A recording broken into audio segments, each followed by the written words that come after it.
leído del libro de Romanos, aunque esté haciendo preguntas en cuanto a la fe, o si es nuevo en su fe en Cristo, o aún si ha estado siguiendo al Señor por muchos años. Pero lo que tal vez no sepa es que Romanos tiene más que ver con su vida diaria de lo que se imagina. Empezando el 19 de septiembre, estaremos viendo Romanos desde 3 ángulos diferentes. Los domingos estaremos mirando a Romanos desde un panorama aéreo. Luego estaremos andando a través de Romanos con un corto devocional diario. Y para conectar todo, estaremos hablando por medio de Romanos en nuestros grupos vida. Acompáñenos empezando el 19 de septiembre mientras descubrimos Romanos, mirando, andando y hablando. Bueno, el 19 de septiembre llegó y aquí estamos. Y hoy empezamos algo que nos va a llevar por 9 semanas y sinceramente es algo que yo he estado esperando ansiosamente por varios meses mirando hacia estas semanas. Hay diferentes maneras de ver el mundo en que nosotros vivimos. Uno puede verlo desde el aire, uno puede ir en un avión y volar rápidamente hasta el otro lado del mundo, o puede ir en una avioneta pequeña donde puede ver las cosas un poquito mejor abajo, o el sueño mío, verlo en un globo aerostático o un Zeppelin, como dicen algunos, para verlo despacito, pero bonito, pero una perspectiva más arriba de lo que es estando en tierra. O posiblemente uno va en una vía motorizada sobre la tierra. Tal vez si no tiene uno ya, alquila un carro con el capó descubierto y va yendo por las diferentes carreteras por todo el mundo, puede ver cosas asombrosas. Y si no quiere manejar usted, bueno, va en bus y deja que otro maneje. Y si quiere alejarse de las carreteras, bueno, va por tren. Y déjenme decirles, trenes van por algunos lugares que uno nunca ve desde la carretera. Y una hermosura. Como muchos saben, mi método favorito es ir en bicicleta. Y cuando uno va en bicicleta, uno aprovecha todas las cosas, ve todo, y de vez en cuando una aventura u otra, cuando uno se equivoca de camino. Pero uno siempre llega a verlo mucho más lento. Uno se fija en los animalitos porque uno solo va a 10 millas por hora. Entonces, cuando uno va así, llega a ver todo un poquito mejor. Pero muchos, literalmente miles de personas están atravesando nuestro mundo a pie hoy en día.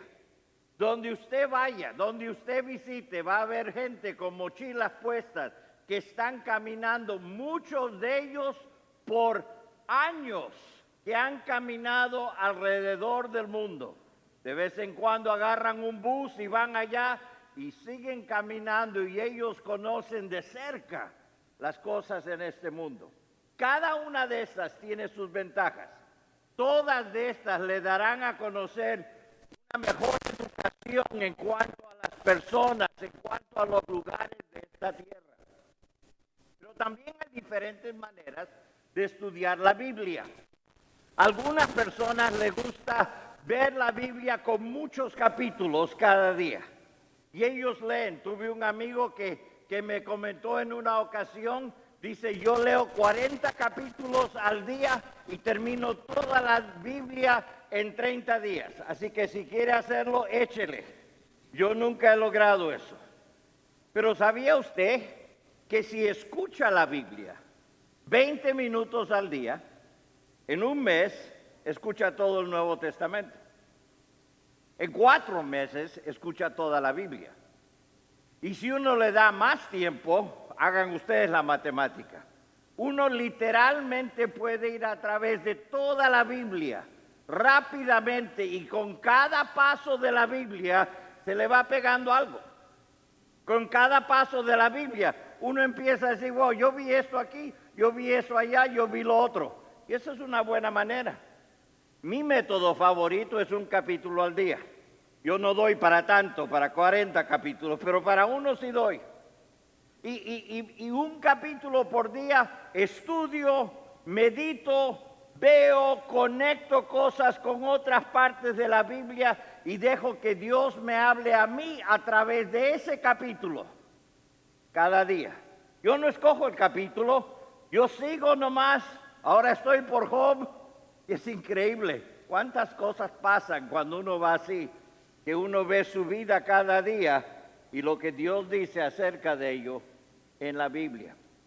Pero algunas personas prefieren ir aún más lento, prefieren agarrar un versículo, prefieren agarrar un párrafo, 3 o 4 o 5 versículos, y profundizarse en ellas y entrar en ello, y de ello sacar lo que Dios tiene para decirles cada día. Y déjenme decirles, lo más importante de todo esto no es cuál método usa, es que lo use, es que lo haga, es que le dé tiempo, que le dé espacio a que Dios le hable.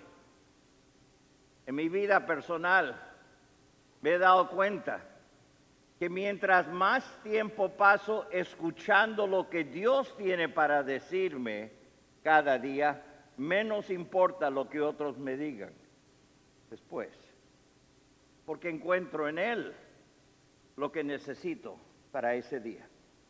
Todas estas son útiles. Y durante las próximas 9 semanas nosotros vamos a estudiar el libro de Romanos. Y vamos a verlo desde 3 perspectivas diferentes. Y estas perspectivas van a ser mirando, andando y hablando. Hoy lo que quiero lograr en el mensaje es que veamos un panorama aéreo. Quiero que veamos todo el libro en unos minutos.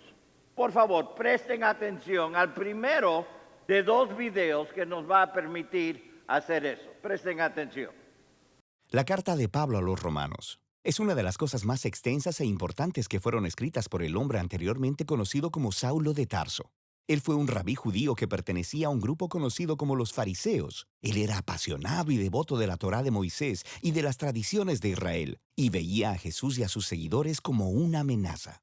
Pero después tuvo un encuentro radical con el Jesús resucitado, quien lo comisionó como un apóstol, como un representante oficial al mundo de los no judíos, que en la Biblia se conoce como el pueblo gentil. Así que empezó a identificarse con su nombre romano, Pablo. Viajó alrededor del antiguo imperio romano contándole a la gente acerca de Jesús, el Rey resucitado. Y después, formando a los seguidores de Jesús en estas nuevas comunidades llamadas iglesias.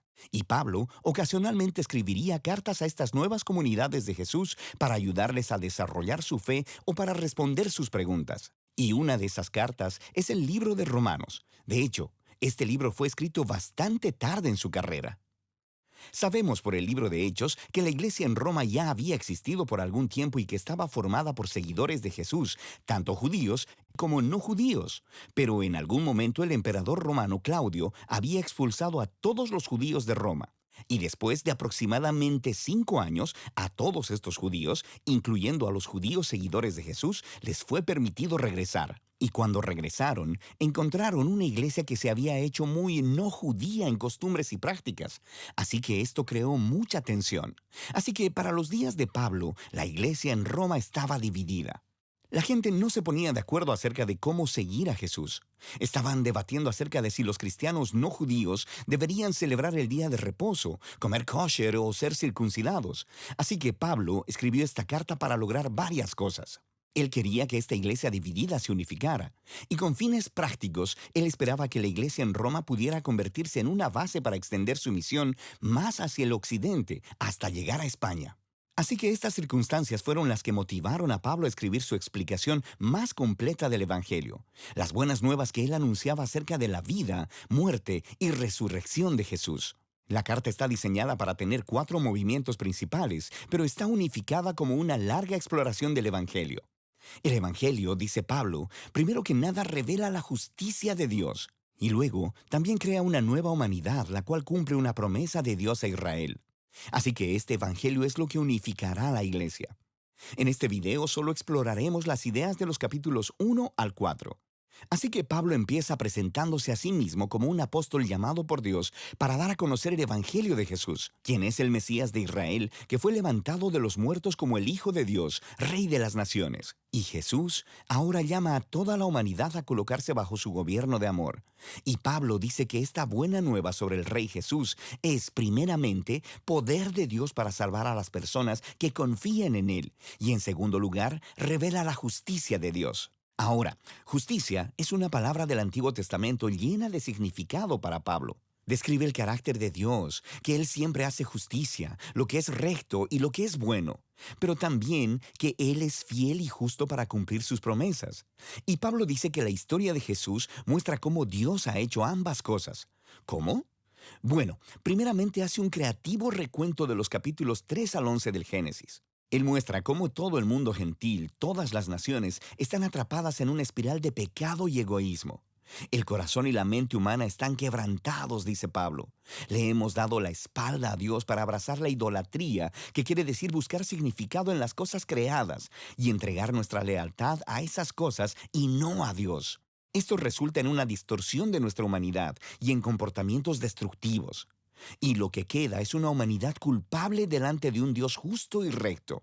A lo que el pueblo de Israel podría decir, bueno, entonces es algo bueno que Dios escogiera a nuestro pueblo de entre las naciones. Él nos salvó de la esclavitud en Egipto, nos dio las leyes de la Torá y en ellas el día de reposo y el comer kosher y la circuncisión. Y todas estas leyes nos muestran la manera de vivir como el pueblo santo de Dios. Pero no tan rápido, dice Pablo. Él también les recuerda la historia de la Torá y del resto del Antiguo Testamento, el cual demuestra que Israel era tan pecaminoso, idólatra y moralmente quebrantado como el resto de la humanidad. De hecho, Israel es todavía más culpable que los gentiles, dice Pablo, porque ellos tienen la Torá y deberían saber cómo son las cosas. Así que, concluye Pablo, toda la humanidad, gentiles e israelitas, están desesperanzadamente atrapados y son culpables delante de Dios. Pero esa no es la última palabra. Las buenas nuevas de Jesús son la respuesta de Dios. En lugar de mantener a la humanidad en su culpabilidad, Jesús vino como el Mesías de Israel para morir en favor de todas las personas como sacrificio por los pecados. Como nuestro representante, Jesús tomó sobre sí mismo las justas consecuencias del dolor, del pecado y de la muerte que hemos causado en el mundo. Y Él venció a través de su resurrección de entre los muertos. Es esta nueva vida de resurrección la que Él pone a disposición de todos. Jesús se hizo lo que nosotros somos, para que nosotros pudiéramos ser lo que Él es. Y todo esto, dice Pablo, es la manera como Dios justifica a aquellos que confían o tienen fe en Jesús. Justificación es otro término del Antiguo Testamento lleno de significado para Pablo y se relaciona con la justicia de Dios. Literalmente significa declarar como justo. Debido a lo que Jesús hizo a nuestro favor, se nos da un nuevo estado delante de Dios. En lugar de declararnos culpables, Dios nos declara como personas que tenemos una correcta relación con Él y somos perdonados. La justificación nos integra en una nueva familia. A la persona que confía en Jesús se le da un lugar dentro del pueblo del pacto de Dios. La justificación también resulta en un nuevo futuro que comienza con un viaje de transformación de la vida por la gracia de Dios. Así que todas estas cosas acerca de la justificación son un regalo de Dios para aquellos que están en Cristo a través de la fe. Y esto lleva a que Pablo, en el capítulo 4, explore las enormes implicaciones que todo esto tiene respecto de quién puede ser parte de la familia del pacto de Dios. Él regresa a la historia de Abraham en Génesis 15.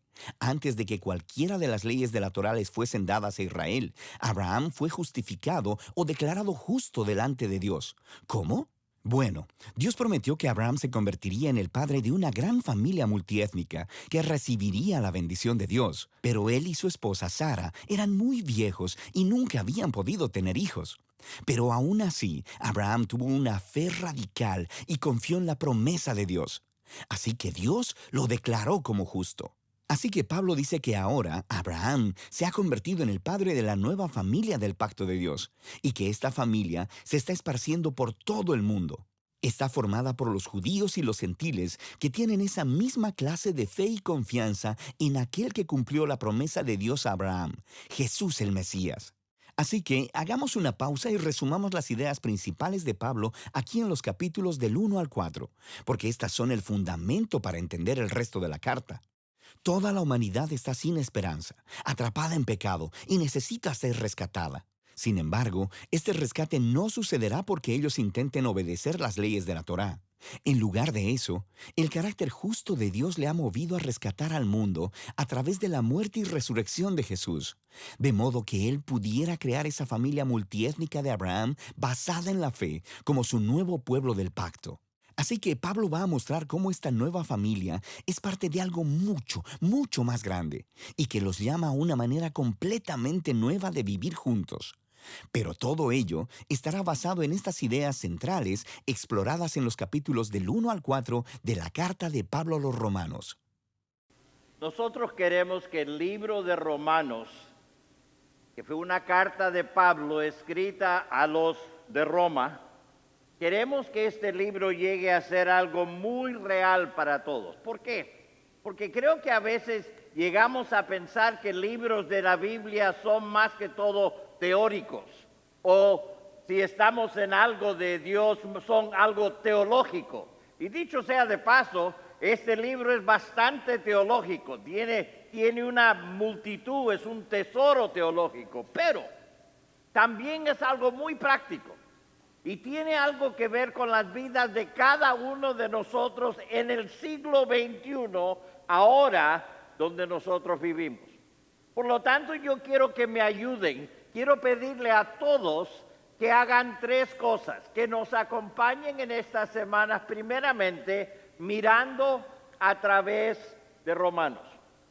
Cuando digo mirando, nosotros vamos a estar cada domingo viendo. Ahora vamos a estar viendo secciones grandes. Por ejemplo, el próximo domingo vamos a estar hablando de los capítulos 1, 2 y 3. Así que lean eso de antemano, vean, pero vamos a cubrir los tres. No voy a bajar a la tierra, vamos a ver los tres desde un punto de vista grande para poder entender lo que nos está hablando en esos tres capítulos muy importantes. Pero a la misma vez les pido que nos ayuden andando a través de Romanos.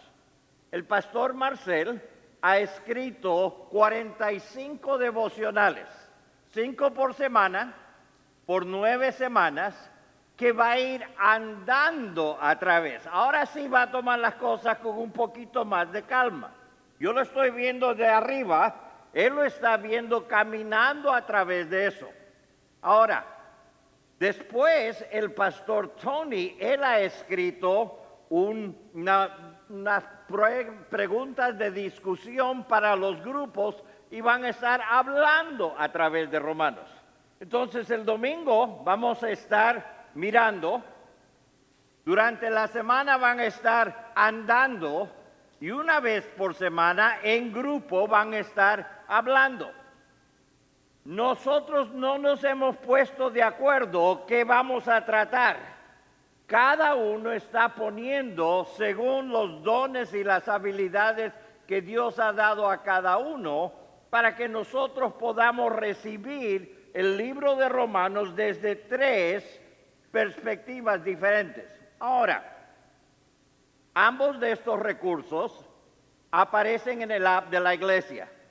No sé cuántas veces les he dicho, bajen el app, bajen el app, bajen el app. Hay muchos recursos, pero dos de estos recursos que van a ver ahí a la mano derecha, andando a través de Romanos, devocional, y hablando a través de Romanos, preguntas de discusión, están ahí para que puedan seguirnos.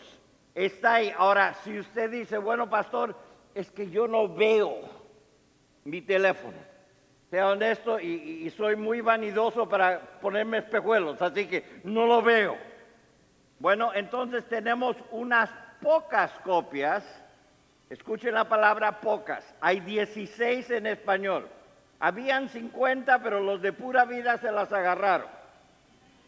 Porque he tratado de bajar el app en Pura Vida y no tengo suficientes años que me queden para que todos bajen el app.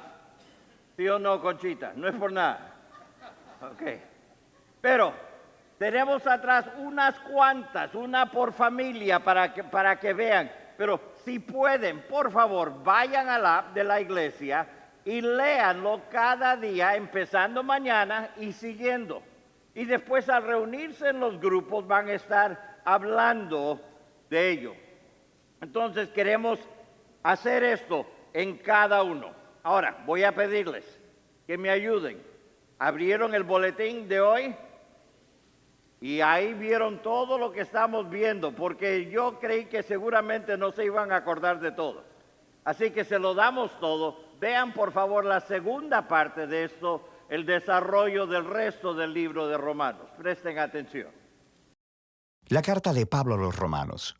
Mira el primer video, donde exploramos quién era Pablo, por qué escribió esta carta y donde trazamos las ideas centrales de los capítulos 1 al 4, que toda la humanidad está sin esperanza, atrapada en pecado y necesita ser rescatada, y que este rescate no sucederá porque las personas traten de obedecer las leyes de la Torá.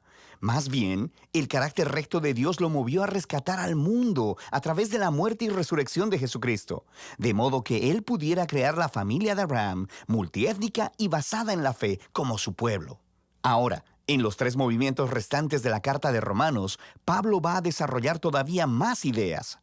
Recuerda la exploración de Pablo de la justificación por la fe, que cuando las personas confían en que la muerte y resurrección de Cristo fue por ellos, se les da un nuevo estatus de rectitud delante de Dios. Son colocados en una nueva familia, el pueblo del pacto de Abraham, y se les da un nuevo futuro, la esperanza de una vida transformada.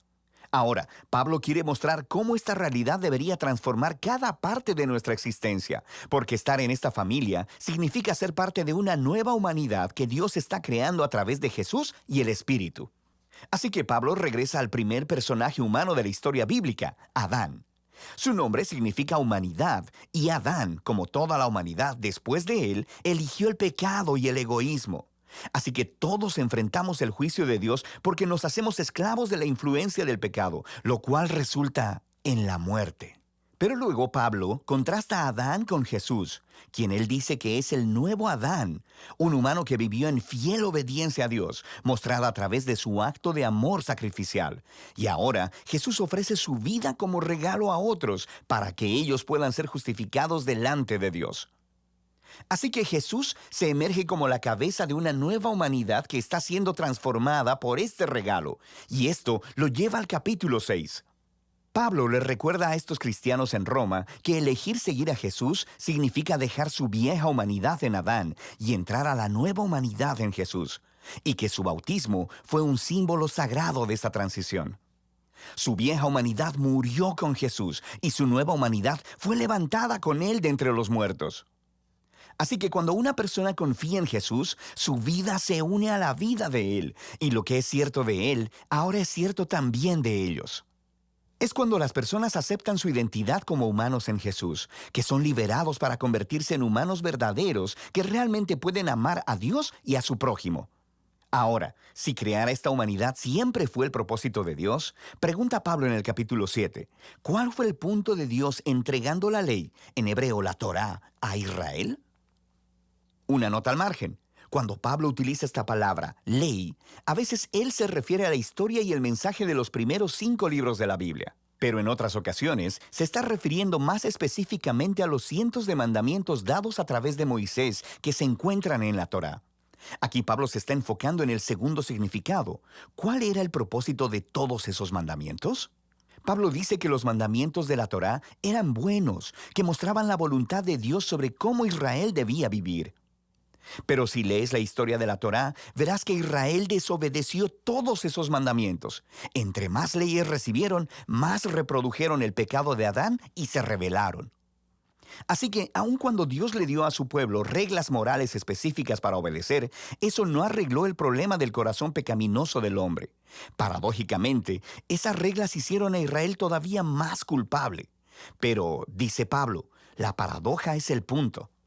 El objetivo de Dios era dejar muy claro que la maldad había secuestrado el corazón del hombre y que la Torá, por buena que sea, no podía hacer nada al respecto. Pero Pablo dice en el capítulo 8, la solución llegó en Jesús y el Espíritu. Y es así como los mandamientos de la Torá actuaron como una lupa, enfocaron el problema de la condición humana en un solo lugar, en el pueblo de Israel. Pero ahora, el representante de Israel, Jesús el Mesías, ha pagado por y lidiado con todo ese pecado a través de su muerte y resurrección. Y ahora Jesús ha enviado su Espíritu sobre esta nueva familia para transformar sus corazones, para que ellos verdaderamente puedan cumplir el llamado de los mandamientos de la Torá, de amar a Dios y a su prójimo.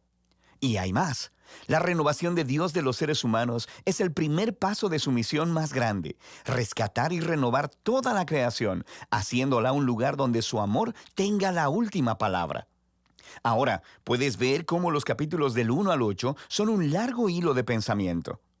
Pero esto hace que surjan otras preguntas.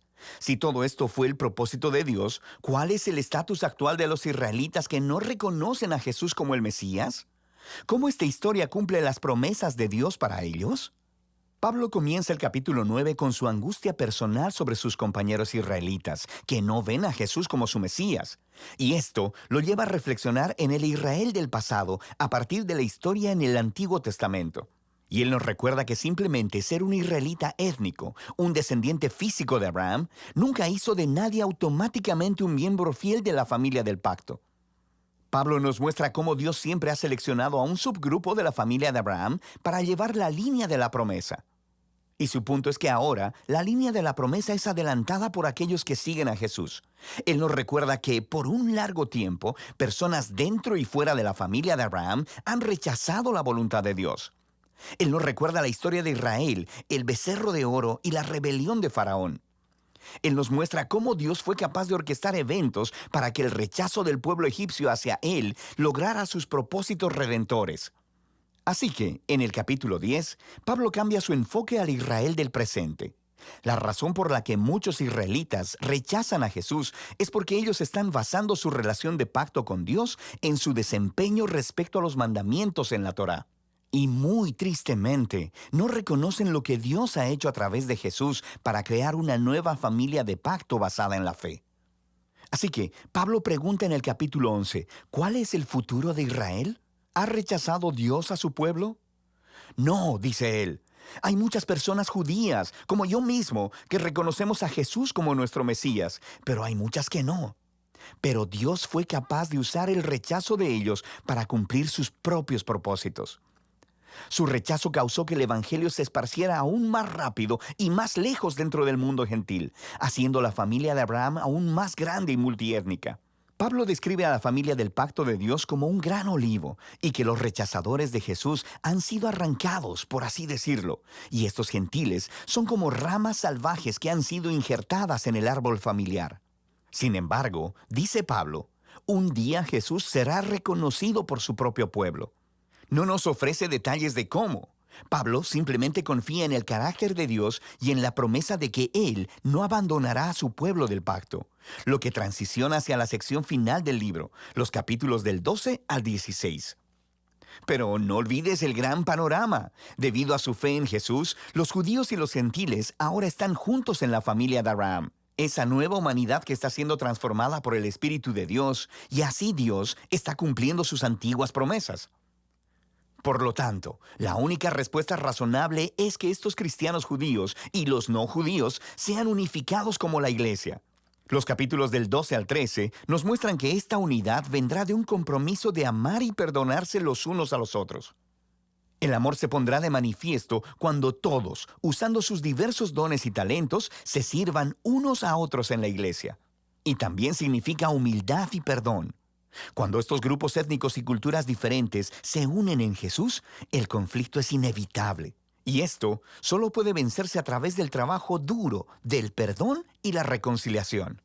Así mostrarán la más grande de las virtudes cristianas, el amor, la cual cumple los más grandes mandamientos de la Torá: amar a Dios y amar a tu prójimo como a ti mismo. En los capítulos 14 y 15, Pablo se enfoca específicamente en los asuntos que están creando divisiones étnicas en la iglesia romana. Estas son disputas acerca de las leyes de alimentación judías y del día de reposo. Y Pablo dice que estas prácticas no definen quién está dentro y fuera de la familia de Dios. Y si las personas difieren sobre estos temas culturales, importantes, pero no esenciales, necesitan aprender a respetar sus diferencias. Y de esta manera, el amor sanará y unificará a la familia de Jesús. Pablo cierra la carta primero recomendando a Febe, quien es una líder clave en la iglesia de Cencrea. Ella tuvo el honor de llevar y quizá incluso leer en voz alta por primera vez esta carta a las iglesias romanas. Pablo luego concluye saludando a todas las personas que no ha visto por mucho tiempo. Y ese es el final. ¡Wow! Ahora puedes ver mejor cómo todas las piezas de esta carta encajan y muestran la gran obra maestra que es. Y de eso se trata la carta a los romanos. El jueves tuve la dicha de trabajar con los niños aquí y ellos también están haciendo romanos. Y me cuenta Yamilé que sus sobrinos y la sobrina vino después, dice, aprendimos del libro de Romanos, que fuera escrito a la gente en Roma. Y este tipo que se llamaba Saulo, cambió su nombre a Pablo. Y la niña dijo, y Pablo empezó la carta diciendo, hola, y terminó la carta diciendo, adiós. Pero el resto de la historia no sabemos, así que nos tienen que traer otra vez para entenderlo. Bueno, lo mismo ustedes. Aquí les hemos dado la historia de principio a fin, pero déjenme decirles, hay mucho que aprender en este libro, para todos nosotros. Hace 3 o 4 años leí un libro que se llama Empieza con el porqué. Empieza con el porqué. Ahora, la esencia del libro es esta. Número 1, la habilidad para inspirar a los de su alrededor para lograr cosas asombrosas empiezan con el porqué. Segundo, cualquier organización, cualquier iglesia, cualquier pastor puede explicar qué es lo que hace. Algunos pueden explicar cómo lo hacen, pero pocos pueden expresar el por qué. Pero los que empiezan con el por qué nunca manipulan, sino inspiran. Hoy yo no quiero tratar de manipularles a tomar el tiempo y hacer el esfuerzo en este libro de Romanos y hacer que vengan a los mensajes, que lean los devocionales y vayan al grupo. No quiero manipularlos a eso, pero sí quisiera inspirarles a que hagan esto las próximas semanas. Entonces la pregunta es, ¿por qué estamos estudiando el libro de Romanos de esta manera? Bueno, creo sinceramente que lo encontramos en los versículos 13 al 17 del capítulo 1. El versículo 13 dice, pero no quiero, hermanos, que ignoréis que muchas veces me he propuesto ir a vosotros, pero hasta ahora he sido estorbado, para tener también entre vosotros algún fruto, como entre los demás gentiles. Pablo aquí escribiendo y dice, yo quiero ir porque quiero tener fruto entre ustedes, al igual que he visto fruto en otro lado. Nosotros estamos haciendo este esfuerzo estas semanas porque nosotros queremos que todos tengan fruto espiritual. Queremos ver fruto espiritual en nuestras vidas. Este libro ha transformado las vidas, las iglesias, las familias de miles de personas a lo largo de los años. Y lo puede hacer en su vida también. Al igual que Él puede hacerlo en mi vida. No hay nadie aquí que sea demasiado maduro en Cristo, que no necesita lo que Romanos tiene para darle. No me importa si usted se sabe 20 versículos o se sabe los 16 capítulos de memoria. Le aseguro que hay algo aquí que usted necesita, al igual que yo necesito en el libro de Romanos. Segundo, el versículo 14 dice, a griegos y a no griegos, a sabios y a no sabios, soy deudor. Queremos que todos se den cuenta que tenemos una deuda para con aquellos que no saben lo que Dios tiene para ellos.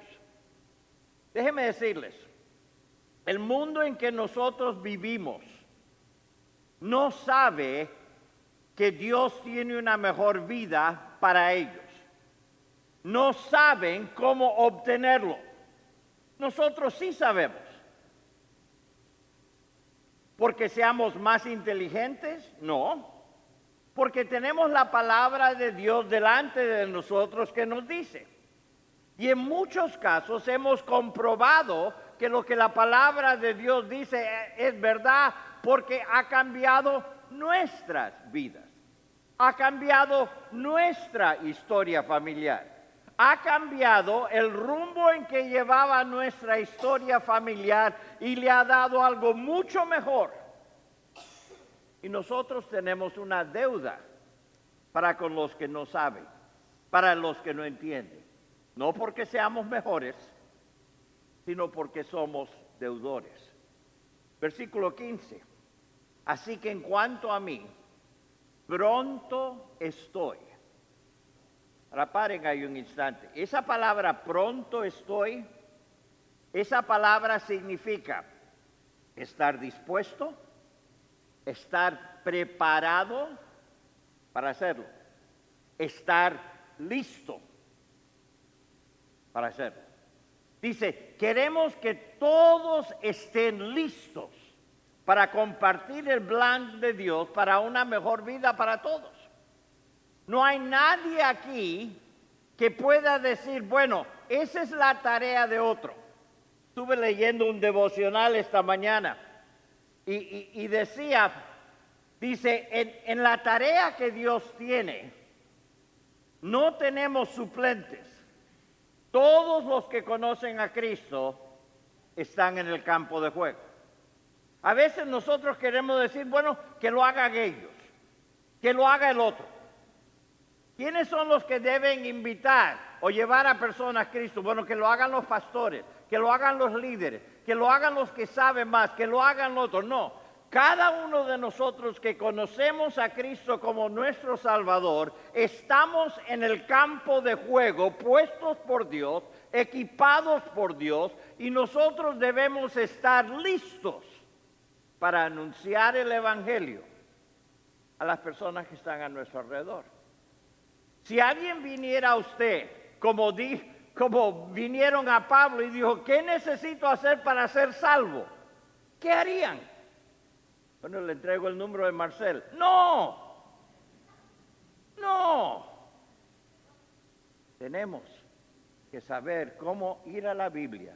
Y en el libro de Romanos está el camino para llevar a cada persona a Cristo. Dice el versículo 16, porque no me avergüenzo del Evangelio, porque es poder de Dios para salvación a todo aquel que cree, al judío primeramente y también al griego. Porque en el Evangelio, en las buenas nuevas de justicia, la justicia de Dios se revela por fe y para fe, como está escrito, mas el justo por la fe vivirá.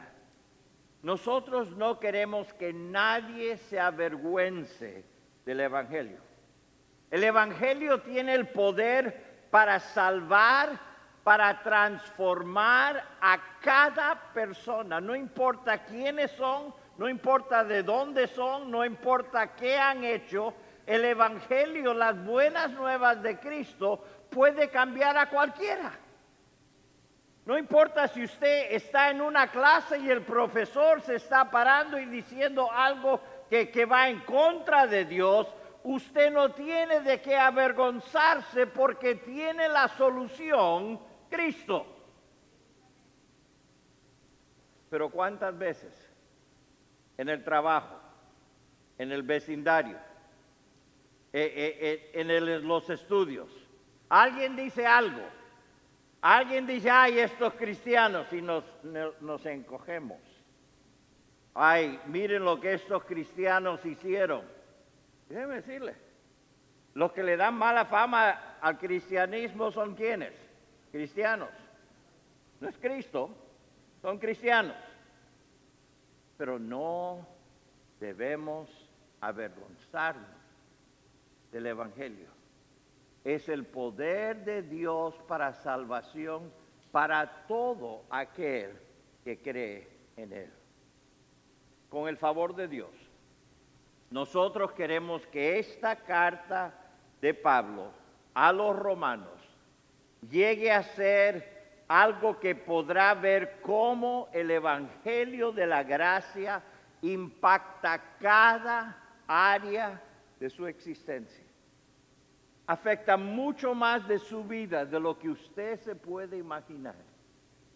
Y lo que yo les pido hoy en día, que aparten el tiempo cada semana para estar aquí o ver online, cada día unos minutos para leer una página, meditar en ello, cada semana apartar 1 hora, 2 horas para que en presencia o en persona o por Zoom hablen de estas verdades con otros, porque va a ser en estas 3 cosas juntas que vamos a sacarle el mayor provecho posible a esta carta tan maravillosa de Pablo a los romanos.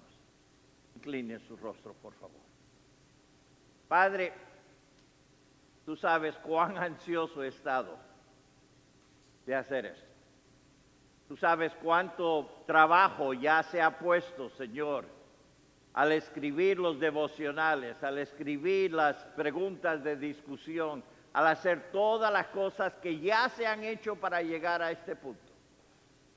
Ahora, Señor, ponemos todo esto en manos tuyas, entendiendo que no va a ser nuestro esfuerzo lo que llega a los corazones. Señor, va a ser lo que tú has hecho, lo que tú estás haciendo. Yo te pido, Señor, que tu Santo Espíritu obre en los corazones de los que están aquí y los que están viendo, para que ellos, Señor, se acerquen a esta hermosa porción de las Escrituras y aprendan de ti. Todo esto lo pido en tu santo nombre. Amén.